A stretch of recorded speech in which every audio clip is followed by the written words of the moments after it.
अगर आप 0.6 के आयरन और पेलेट प्लांट में काम करते हैं तो आपको जरूर पता होगा कि क्लीन में आउटसाइड से कूलिंग करने के लिए क्लीन में 3 फैन लगे रहते हैं। आज के इस वीडियो में हम लोग बात करेंगे वो 3 फैन कौन से पोजीशन में लगे रहते हैं और उनका बेसिक में क्या काम रहता है। इतने मेहनत से आपके लिए बनाता हूं मैं वीडियो। इस वीडियो के लिए एक लाइक और एक शेयर तो बनता है। तो चलिए जल्दी से शुरू करते हैं इस वीडियो को, जिसमें हम लोग क्लीन के कूलिंग फैन के बारे में बात करेंगे।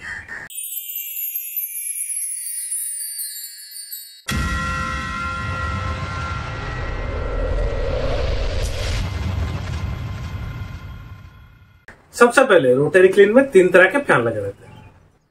सबसे पहला फैन होता है आर्के चूट कूलिंग फैन, उसको रोटरी क्लीन चूट कूलिंग फैन भी बोला जाता है। उसके बाद रहता है इनलेट स्ट्रक्चरल कूलिंग फैन, कभी कभी उसको हम लोग इनलेट नोज कूलिंग फैन भी बोलते हैं। और जो तीसरा फैन रहता है वो रहता है आउटलेट स्ट्रक्चरल कूलिंग फैन, कभी कभी उसको हम लोग आउटलेट नोज कूलिंग फैन भी बोलते हैं। अब हम लोग जानेंगे ये जो 3 फैन रहते हैं, इन 3 फैन का पोजीशन कहां रहता है। सबसे पहले जो आर्के चूट कूलिंग फैन रहता है, ये आप एक टॉन्क प्लेट के साथ कनेक्टेड रहता है। क्लीन में जो टॉन्क प्लेट लगता है उसके साथ कनेक्टेड रहता है। दूसरा जो फैन रहता है इनलेट स्ट्रक्चरल कूलिंग फैन, आपको नाम से ही पता चल रहा होगा, ये क्लीन के इनलेट के स्ट्रक्चर के साथ कनेक्टेड रहता है। और जो तीसरा फैन रहता है आउटलेट स्ट्रक्चरल कूलिंग फैन, ये क्लीन के आउटलेट स्ट्रक्चर के साथ कूलिंग रहता है। अब हम लोग जानेंगे ये 3 फैन का काम क्या रहता है। इससे पहले कि ये 3 फैन का काम क्या रहता है इसको जाने, हमको पहले जानना पड़ेगा आपका जो क्लीन का स्ट्रक्चर रहता है 0.6 प्लेटफॉर्म में, ये सिलेंड्रिकल स्ट्रक्चर का बना रहता है। नॉर्मली क्लीन टीजी से और कूलर से सेपरेट रहता है। आपका जो क्लीन रहता है वो अलग यूनिट से बना रहता है। ये ना तो कनेक्टर रहता है टीजी के साथ, ना कनेक्टर रहता है कूलर के साथ। टीजी से जो भी मटेरियल गिरता है क्लीन के अंदर, टीजी से टॉन्क प्लेट के ऊपर में गिरता है और टॉन्क प्लेट के थ्रू से क्लीन के अंदर में जाता है। क्योंकि जो भी हॉट मटेरियल टीजी से आपके टॉन्क प्लेट में गिरता है तो उस कंडीशन में टॉन्क प्लेट में क्या होता है, ज्यादा हीट का अप्लाई होता है।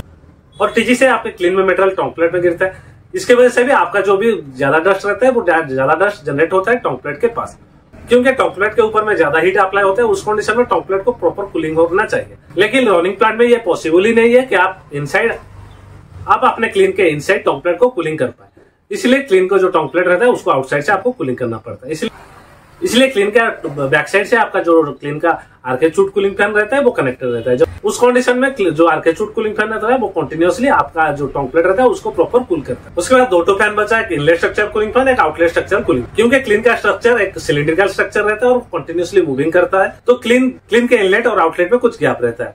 वो गैप को सील करने के लिए आपका सील प्लेट का यूज किया जाता है। लेकिन फिर भी उसके बाद भी आपका कुछ कंडीशन रहता है, कभी कभी आपका जो क्लीन के अंदर में रेडिएशन रहता है वो आउटसाइड को रिलीज कर कुछ हो जाता है और कुछ आपका एटमॉस्फेयर से वो लेयर भी इनलेट क्लीन के इनलेट की तरफ घुस जाता है। तो उस कंडीशन में आपके क्लीन के इनलेट और आउटलेट में ज्यादा हीट का अप्लाई होता है। इसीलिए 2 स्ट्रक्चरल कूलिंग फैन का यूज किया जाता है। एक दिया जाता है आपके क्लीन के इनलेट के पास और दूसरा कूलिंग फैन रहता है क्लीन के आउटलेट के पास, जिसके हेल्प से आपका जो क्लीन का इनलेट रहता है और जो क्लीन का आउटलेट रहता है उसको प्रॉपरली कूल किया जाए। तो आज के इस वीडियो में हम लोगों ने जाना क्लीन में जो 3 तरह के फैन यूज होते हैं वो कौन कौन से टाइप के फैन यूज होते हैं और उनका सब फंक्शन क्या रहता है। अगर ये वीडियो आपको थोड़ा ही पसंद है या तो आप लोगों ने इस वीडियो से कुछ भी नहीं सीखा है तो मेरे चैनल को लाइक और सब्सक्राइब करने के लिए मत भूलिए।